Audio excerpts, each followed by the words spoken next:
Қайырлы күн, құрметті квиз сүйер қауым, сонымен қатар жайдарман сүйер қауым. Сіздермен талқыла квиз. Квиздің барлық сұрағы жайдарман ойындарына қатысты болады. Олай болса, бастайық. Ойынымыз 3 кезеңнен тұрады. Әр кезеңнің өз ережесі бар. Ойын қызық өту үшін командаға бөлініңіз.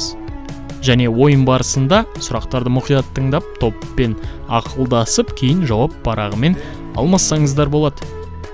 Сонымен қатар телефон қолданбаңыздар дейміз. Ендеше алғашқы кезең бет ашар. Мұнда сіздерге тесттік сұрақтар беріледі. Ойлануға 30 секунд. Кезең соңында сұрақтар қайталанып отырады. Жайдарманның алғашқы чемпиондары.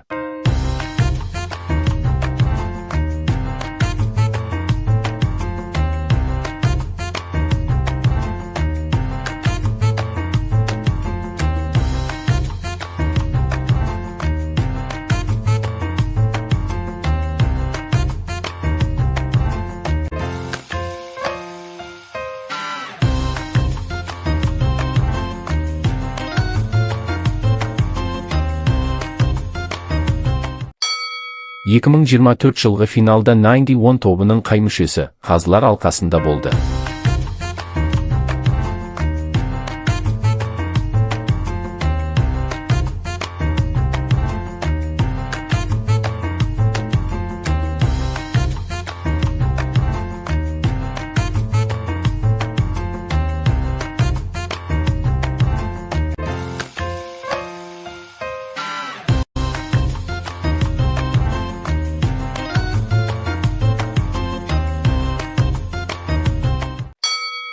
Жайдарманның ең негізгі 3 лигасында бағындырған жалғыз команда.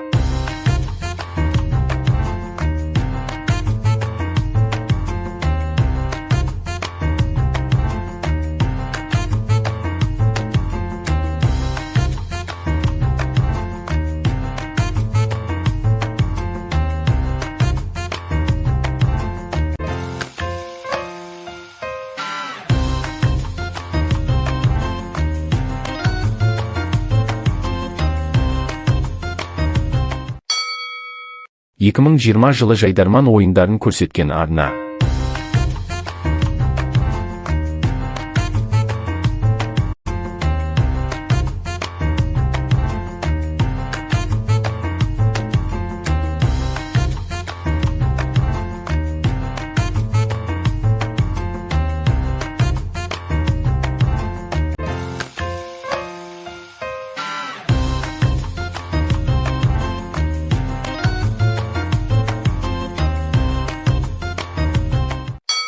Екі 2015 жылғы маусым қалай аталды?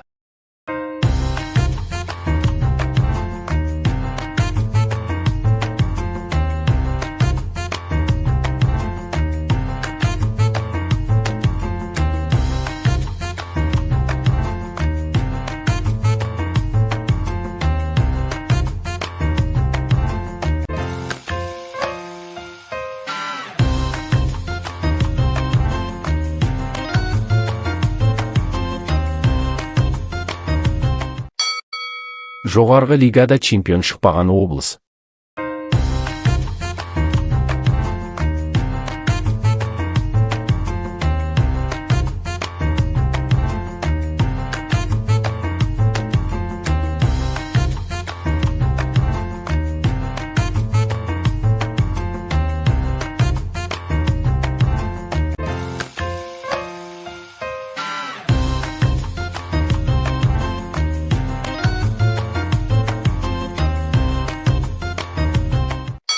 Назар аудар командасының мүшелерінде қандай түстегі костюм болмады?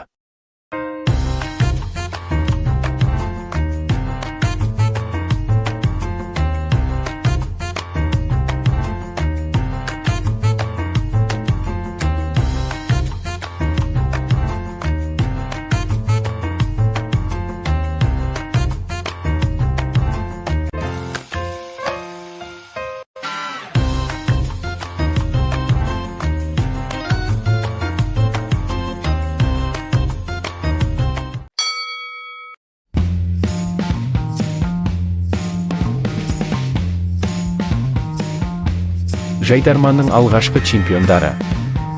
2024 жылғы финалда 91 тобының қай мүшесі қазылар алқасында болды? Жайдарманның ең негізгі 3 лигасында бағындырған жалғыз команда. 2020 жылы жайдарман ойындарын көрсеткен арна. 2015 жылғы маусым қалай аталды? Жоғарғы лигада чемпион шықпаған облыс. Назар аудар командасының мүшелерінде қандай түстегі костюм болмады?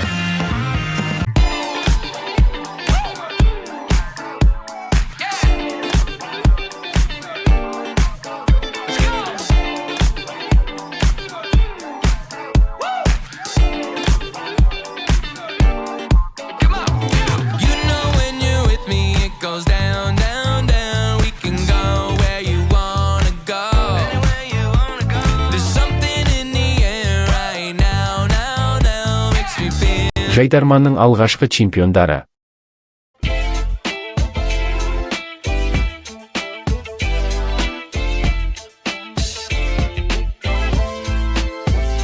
...2024 жылғы финалда 91 тобының қай мүшесі қазылар алқасында болды?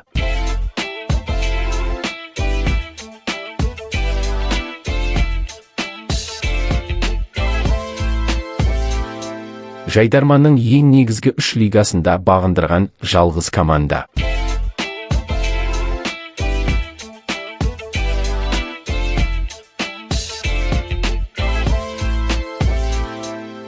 ...2020 жылы жайдарман ойындарын көрсеткен арна.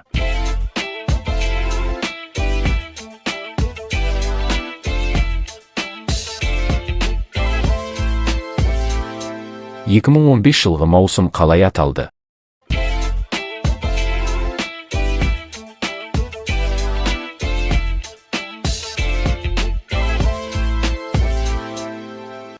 Жоғарғы лигада чемпион шықпаған облыс.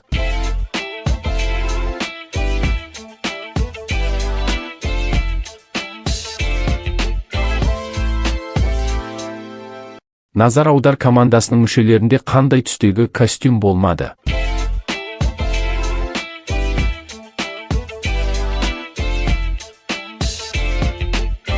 Екінші кезең тыңдап көр.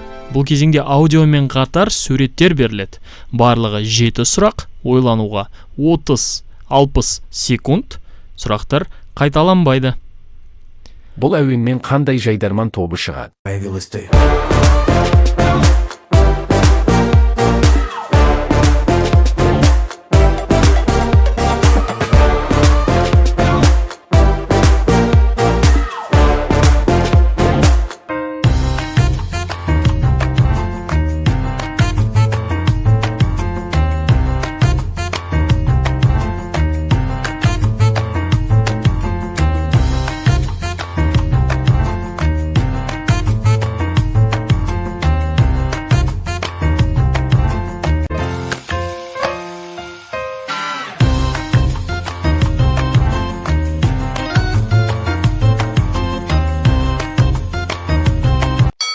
Фемида әзіліне сәйкес, бұл ән қазылар алқасында болған кімнің телефонында қойылады? Күйеуің 85-тей ошырдың шалға дишамы.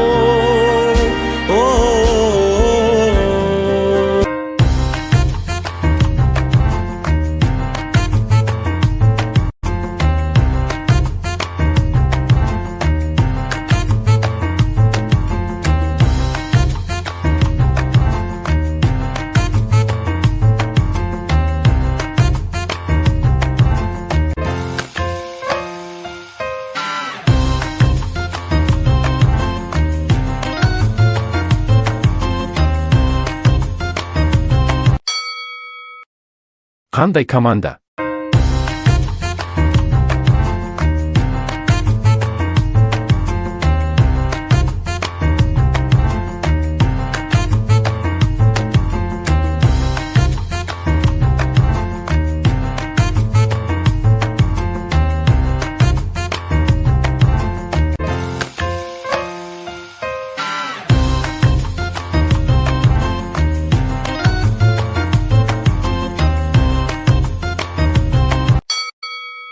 Қандай лигадан алынған үзінді?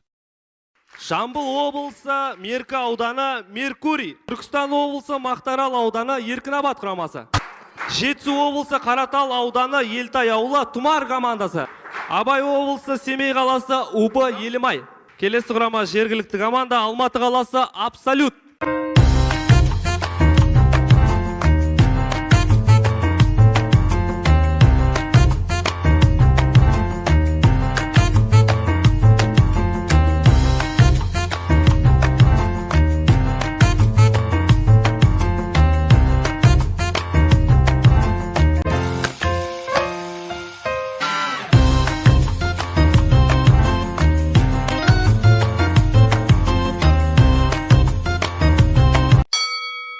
Жекпе-жек нәтижесін жазыңыз.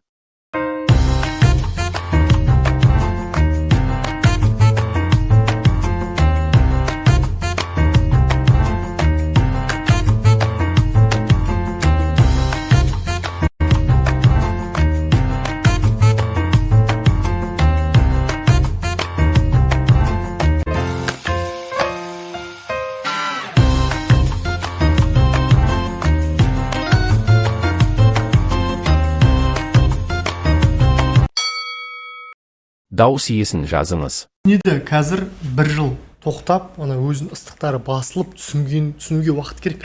Осылай жалғаса берсе, олар жек көрініші болады, чемпион болмайды. Бұндай немен. Мысалға енді қалай маған бір ненің Египеттің дзюдоисттің историясын айтты ана. Сеул олимпиадасында білетін шығарсыздар. Финалда японецпен шығады, японецтің аяғы травма да, оң аяғы. Египеттің тарихында алтын жоқ екен. Ал күреседі, аяғы травма екен біледі, сол аяғына тимей күреседі да. Сөйтіп ұтып алады.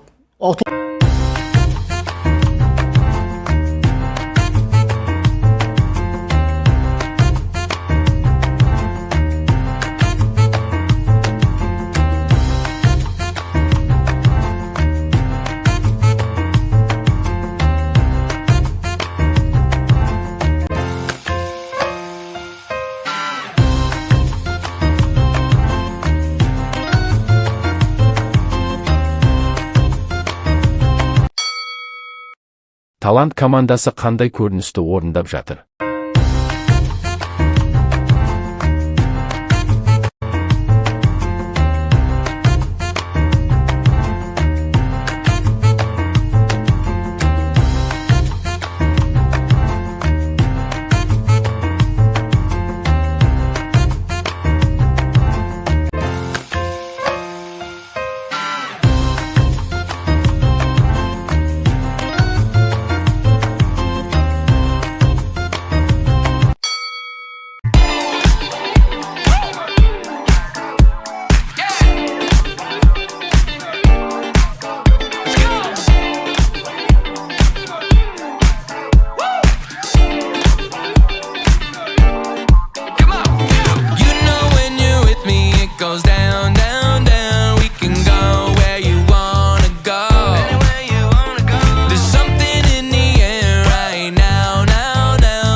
Бұл әуенмен қандай жайдарман тобы шығады?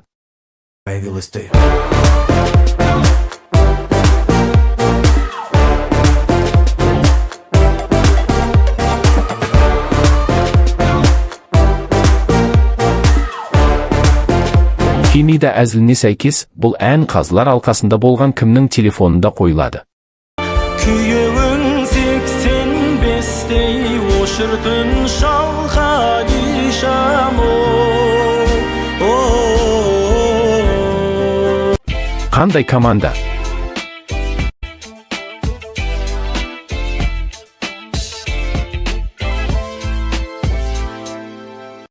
Қандай лигадан алынған үзінді? Жамбыл облысы Меркі ауданы Меркурий, Түркістан облысы Мақтарал ауданы Еркінабад құрамасы. Жетісу облысы Қаратал ауданы Елтай ауылы Тұмар командасы. Абай облысы Семей қаласы УБ Елімай. Келесі құрама жергілікті команда Алматы қаласы Абсолют. Жекпе-жек нәтижесін жазыңыз.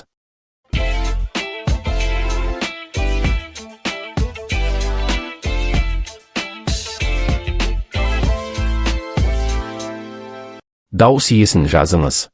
Неді қазір бір жыл тоқтап, ана өзінің ыстықтары басылып түсінуге уақыт керек. Осылай жалғаса берсе, олар жек көрініші болады, чемпион бола алмайды бұндай немен. Мысалға енді қалай маған бір ненің Египеттің дзюдоисттің историясын айтты ана Сеул олимпиадасында білетін шығарсыздар, финалда японецпен шығады, японецтің аяғы травма да, оң аяғы. Египеттің тарихында алтын жоқ екен. Ал күреседі, аяғы травма екенін біледі, сол аяғына тимей күреседі да. Сөйтіп ұтып алады. Талант командасы қандай көріністі орындап жатыр?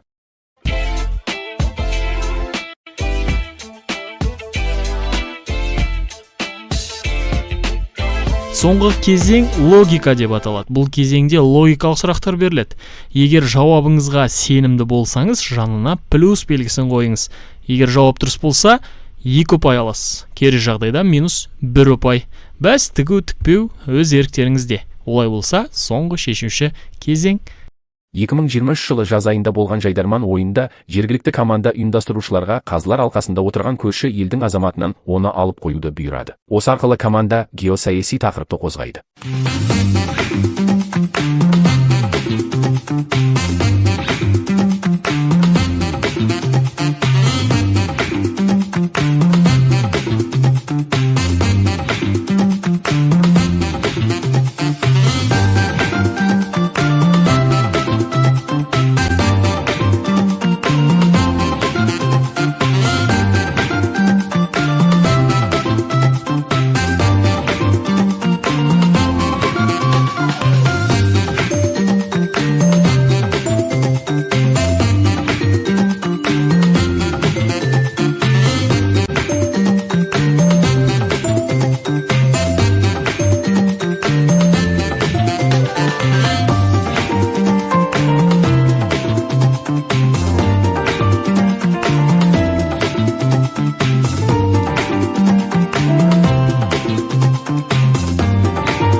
Жайдармандағы үй тапсырмасы сайысының бірінде Шәмші ағаларының қарауындағы Изольдағы орта ғасырларлық қалаға бірге қашып кету туралы ұсыныс білдіреді.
Берік Уәлиге халық уәжін айтудан қорыққан Есеттің командаластары түрмеге түссе, Есеттің бұны жақсы ойнайтыны айтылады.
Эверест командасының әзілінде Азия ойындарының нәтижесі бойынша кестеде осы ел Қазақстанның артында емес, алдында тұрғаны қуантады деп әзілдеді.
2019 жылы финалда еліміздегі ең үздік дуэт қазылар алқасы құрамында болды. Дуэттегі ол Скил Казгуград командасында ойнады.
Назар аудар командасының бір әзілінде Есен ағаға қасына бұны қойып алу ұсынылады. Әр келген командадан 200 теңгеден алса жақсы бизнес екені айтылады.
Төмендегі промоушендар мен жайдарманды не біріктіреді?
жылы жаз айында болған жайдарман ойында жергілікті команда ұйымдастырушыларға қазылар алқасында отырған көрші елдің азаматынан оны алып қоюды бұйырады.